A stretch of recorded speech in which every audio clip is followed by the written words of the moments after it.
دو لوگ بیٹھے تھے نا حرم مکہ میں. ایک صاحب کہہ رہے تھے کہ میرے اوپر بدر میں جو قتل ہو گئے کفار ان کا ذکر چل رہا تھا، تو دونوں گفتگو کر رہے تھے بدر میں ہمارے اتنے لوگ مسلمانوں نے مار دیے. تو ایک ان میں کہنے لگے کہ اگر میرے اوپر قرض نہ ہوتا اور میرے چھوٹے چھوٹے بچے نہ ہوتے تو میں تو تلوار لے کے جاتا اور مدینہ شریف جا کے معاذ اللہ بدلہ لے آتا. دوسرا کہنے لگا میں دیتا ہوں نا تیرے بچوں کا خرچہ بھی اور میں تیرا قرضہ بھی اتارتا ہوں، تو جا. اس نے کہا پکی بات ہے؟ کہا ہاں، قرضہ بھی میں اتار دوں گا، تیرے بچوں کا خرچ بھی اٹھاؤں گا، تو جا. اس نے خنجر تیار کیا، تلوار تیار کی، گھوڑے پہ بیٹھا، گلے میں وہ تلوار اس نے اپنے ڈالی اور مدینہ شریف آ گیا. اتفاق کی بات یہ کہ ملاقات حضرت عمر سے ہوئی.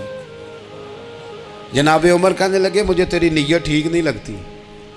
پکڑا کدھر آئے ہو؟ کہنے لگا میں تو بدر کے قیدیوں کے بارے میں بات کرنے آیا. فرمایا تلوار لے کے چل تجھے حضور کے پاس لے کے جاتا ہوں. نبی کریم کی بارگاہ میں لے گئے تو حضور فرمانے لگے کیسے آئے ہو؟ کیسے آنا ہوا؟ کہنے لگے جی میں تو بدر کے جو قیدی آپ کے پاس ہیں ان کی بات کرنے آیا تھا. تو حضور فرمانے لگے چل پھر باقی کی میں سناؤں. خیال آیا مسلمان نیک و بد پہچان جاتے ہیں، محمد آدمی کے دل کی باتیں جان جاتے ہیں صلی اللہ تعالی علیہ وسلم. فرمایا میں سناؤں؟ حضور کیا؟ فرمایا تم اور فلاں بن فلاں وہاں بیٹھے ہوئے تھے نا حرم مکہ میں فلاں پہاڑ کے ساتھ ٹیک لگا کے، اور تم نے یہ کہا تھا نا کہ قرضہ نہ ہوتا، بچے چھوٹے نہ ہوتے تو بدر کے مقتولین کا میں بدلہ لیتا. یہ سارا کچھ طے کر کے پھر آئے ہو تلوار لے کے، اور یہاں کہتے ہو میں قیدیوں کے بارے میں بات کرنے آیا تھا. اس کے تو پسینے چھوٹ گئے، وہ تو بے حال ہو گیا. اس نے کہا اس کا تو سوائے اس کے اور میرے کسی کو نہیں پتا، اور اگر آپ کو پتا چل گیا ہے تو پھر آپ اللہ کے سچے رسول ہیں. تو حضور اگر آپ کو پتا چل گیا ہے کہ میں قتل کرنے کے ارادے سے آیا ہوں، میں معاذ اللہ بدلہ لینے آیا ہوں، اللہ کرے آپ کو سمجھ آئے میری بات کی. یعنی ایک تو یہ ہے کہ بندہ وہ پکڑا گیا ہے، اور ایک یہ کہ کسی کو پتا چل گیا ہے کہ یہ اس کام آیا ہے. پھر لوگ جب معافی دیتے ہیں تو بڑی کہانیاں سنا کے دیتے ہیں، ایسے نہیں دیتے. حضور اب آپ کو پتا چل گیا ہے تو کیا کریں گے؟ تو حضور فرمانے لگے تو بتانا تیرے ساتھ کیا کریں. اس نے کہا کہ میں نے سنا ہے آپ معاف بڑا کر دیتے ہیں.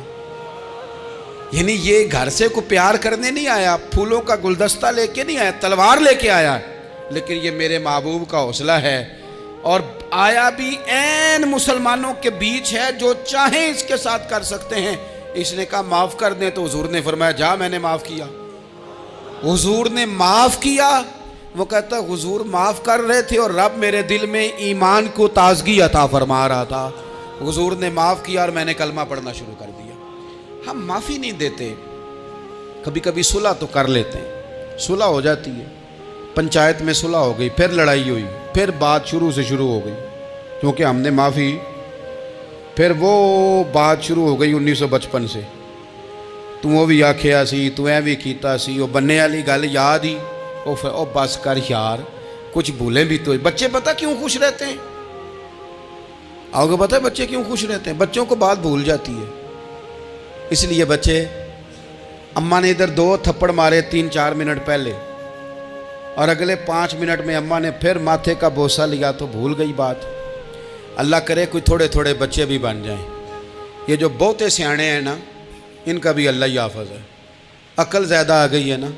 اس لیے اقبال جیسے لوگوں نے کہا تھا خرد کی گتھیاں سلجھا چکا ہوں، یا رب مجھے صاحب جنوں کر دے، صاحب جنوں کر دے، صاحب اللہ کوئی تھوڑا سا مجھے مجنون بھی بنا. یہ زیادہ عقل تو کسی کام کی رہی نہیں، پاگل کر دی، پاگل کر دی.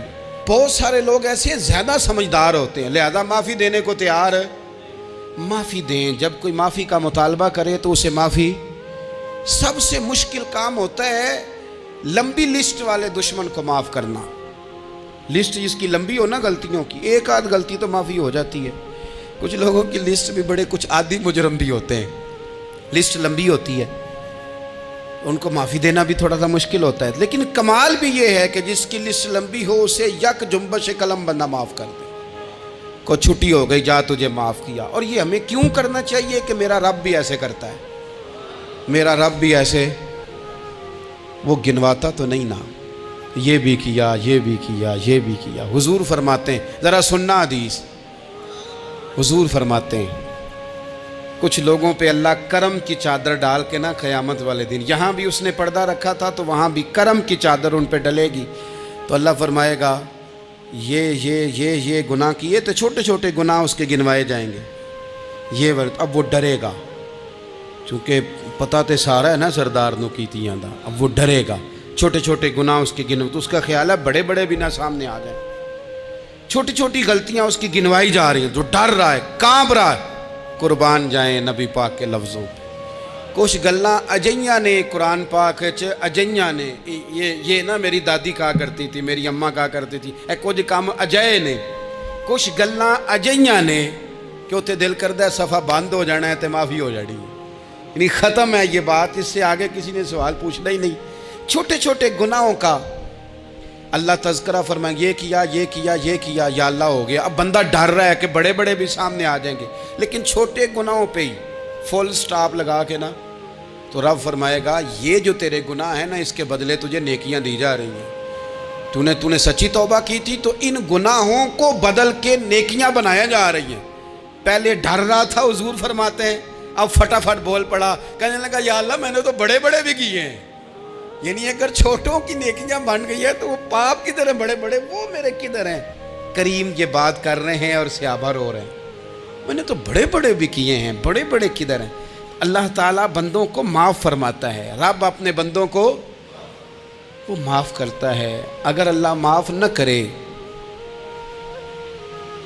تو جتنے جرم ہمارے رب کو ہمارا پتہ ہے، بتاؤ سویرے روٹی ملے، سانس ملے، شعور قائم رہے، جب مالک اتنا معاف کرتا ہے تو ہم اس کے بندوں کو کیوں نہیں معاف کرتے؟ کر دیں معاف۔ پکے لوگ کھڑے تھے، پکے دشمن کھڑے تھے فتح مکہ کے دن حضور کے سامنے، اور کچھ لوگ ایسے ہوتے ہیں جن سے امید نہیں ہوتی، اپنے ہوتے ہیں کہ یہ والا جملہ، اور بندہ کہتا ہے یار تجھے تو نہیں نہ کہنا چاہیے تھا، کوئی اور کہتا مجھے، کہتے ہیں، یہ نہ سمجھیں کہ لوگ کہتے نہیں، کہنے والے، یہ بات ہی آپ چھوڑ دیں کہ کوئی آپ کو کچھ کہے گا نہیں، یہ چھوڑ دیں۔ مخلوق تو اس طرح کی بات ڈھونڈ کے لاتی ہے کہ انسان پریشان ہو جاتا ہے کہ یار میں یہ کر سکتا تھا، میں نے کیا نہیں، اور جو میں نے کیا نہیں وہ تو نے میرے کھاتے ڈال دیا ہے۔ ایسے لوگ سامنے کھڑے ہو گئے فتح مکہ کے دن کہ جن کے چہروں سے ان کی زیادتیاں عیاں ہو رہی تھیں، ان کے ظلم چھلک رہے تھے چہروں سے، حضور کے سامنے کھڑے ہیں، کانٹے بچھانے والے بھی، روڑے مارنے والے بھی، گلے میں رسیاں ڈال، سارے کھڑے ہیں۔ حضور نے فرمایا بتاؤ تمہارے ساتھ کیا سلوک کروں؟ انہوں نے کہا آپ کریم ہیں، تو حضور نے پتہ کیا کہا؟ قرآن پاک میں ایک سورہ یوسف ہے، کچھ لوگوں کو لفظ قصہ بھی بڑا برا لگتا ہے، تو اللہ فرماتے ہیں نحن نقص علیک احسن القصص، محبوب ہم آپ کو ایک سونا قصہ سنانے لگے ہیں۔ اس کو اللہ نے قصہ کہا، سونا قصہ، سورہ یوسف کو۔ تو سورہ یوسف کیا ہے بھلا؟ ذرا انداز دیکھیے سورہ یوسف کا۔ پہلے حضرت یوسف لاڈلے ہیں باپ کے، لاڈلے، پھر اسی جناب یوسف کے منہ پہ تماچے ہیں، پھر وہی جناب یوسف کنویں میں ہیں، پھر کنویں سے بچ گئے، کنویں میں گرا بھی بندہ کبھی بچتا ہے، بچ گئے، اللہ کی شان ہو تو بچ جاتا ہے، بچ گئے، فرماتے ہیں میں نے سمجھا بچ گیا ہوں، جب بچ گیا تو بڑی تکلیف ہوئی، بھائیوں نے کہا ہمارا غلام ہے، ہم نے بیچنا ہے، سگے بھائیوں نے بیچا، جو باپ کی طرف سے سگے تھے بیچا، فرماتے ہیں میں بکا، اب بڑا پریشان تھا کہ یار کبھی آپ غور کریں نا کسی کا ریٹ لگ جائے، فرماتے ہیں اب بڑا پریشان تھا، اور جب میں مصر میں گیا تو میں کونے میں کھڑا ہوں اور لوگ مجھے خرید رہے ہیں۔ محبت میں یہ قصہ سنانا تو آسان ہے کہ بی بی اٹی لے کے آ گئی تھی، پر جو بیکرا ہے اس کا بھی تو حال دیکھو نا کیا ہے، اس کا ریٹ لگ رہا ہے، یہ بھی تو بڑی۔ اور جناب یوسف کہتے ہیں پھر عزیز مصر نے خرید لیا تو بادشاہ کے گھر گیا تو کچھ سکھ کا سانس آیا، یہ حضرت یوسف ہیں، یہ لاڈلے ہیں۔ فرماتے ہیں سکھ کا سانس لیا ہی تھا کہ جناب زلیخا نے الزام لگایا، اور وہ غلطی معاذ اللہ جس کا تصور بھی نہیں، اس کی پاداش میں سالوں جیل کاٹا۔ لیکن خدا کی حکمت ہے نا، اللہ کا کرم ہے نا، جس ملک کے وہ قیدی تھے رب نے اسی ملک کا حکمران بھی بنا دیا۔ یہ اللہ کی حکمت ہے نا، تقاضے ہیں نا۔ صبح کے تخت نشین شام کے مجرم ٹھہرے، ہم نے پل بھر میں نصیبوں کو بدلتے دیکھا۔ وہ جو چاہے جب چاہے کر دے۔ تو جب وہی بھائی مجبور ہو کر سوالی بن کر سامنے آئے ہیں، پتہ کیا ہوتا ہے، بندہ معاف کر دیتا ہے، بہت سارے لوگ معاف کرتے ہیں، پر کہانیاں سنا کے پتہ جنا ادوں کی آکھیا ساجے، پتہ جنا ادوں کی کیتا ساجے، پھر پتہ جنا تسی یہ بھی آندے سو، یہ ساری کہانیاں سنا کے۔ لیکن حضرت یوسف کے سامنے کھڑے ہو گئے، جناب یوسف نے بات چھیڑی کوئی نہیں، فرمایا تم سے بات ہی کوئی کرنی، جاؤ تمہیں سارا کچھ معاف کیا۔ اب جب یہ لوگ مکے والے حضور کے سامنے کھڑے، اس طرح معافی دینی چاہیے۔ یہ جب سامنے کھڑے ہوئے تو حضور نے فرمایا پتہ ہے تمہارے ساتھ کیا سلوک کرنے والا ہوں؟ کہا حضور نہیں، فرمایا وہی جو جناب یوسف نے بھائیوں کے ساتھ کیا تھا، پچھلا صفحہ پلٹنا ہی کوئی نہیں، جاؤ تمہیں معاف کیا، جاؤ تمہیں معاف کیا، جاؤ تمہیں معاف کیا۔ اور صرف معاف نہیں کیا، ساتھ عزت بھی دی۔ سب سے زیادہ مقابلے تو حضرت ابو سفیان نے کیے تھے نا، آخر تک وہ آئے تھے، آج وہ کلمہ پڑھ رہے ہیں، سردار ہیں، کلمہ پڑھ رہے ہیں، تو نبی پاک نے صرف معافی نہیں دی، عزت بھی دی۔ فرمایا جناب ابو سفیان چونکہ اب مسلمان ہو گئے ہیں، میں سب کو معاف کرتا ہوں، جو اپنا اندر سے دروازہ بند کر لے اسے بھی معاف کرتا ہوں، اور جو ابو سفیان کی حویلی میں آ جائے اسے بھی معاف کر دوں گا۔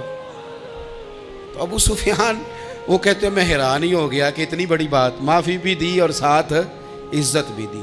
تو آج جو سبق آپ کی خدمت میں نے عرض کیا ہے، اس کو آپ امید ہے یاد رکھیں گے۔ ایک تو یہ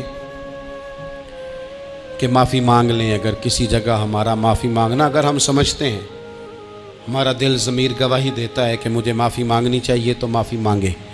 اور دوسرا پھر معافی دیں بھی، اور معافی دیں، سیاسی صلح نہ کریں، معافی دیں تو پھر واقعی دیں، دل سے دیں۔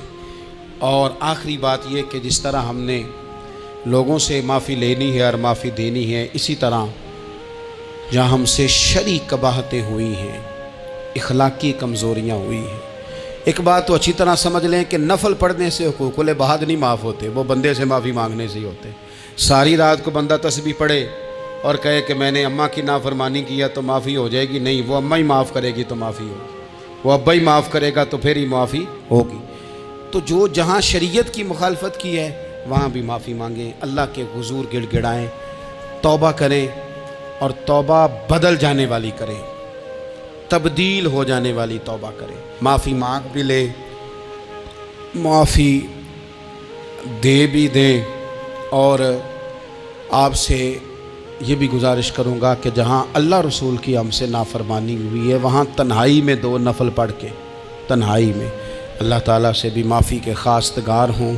یاد رکھیں جب اس کی خفیہ تدبیر آ گئی تو پھر معافی کا وقت ہو سکتا ہے خدا نہ کرے ہمیں نہ مل سکے، تو اب وقت ہے، خوب استغفار کریں، خوب معافی مانگیں۔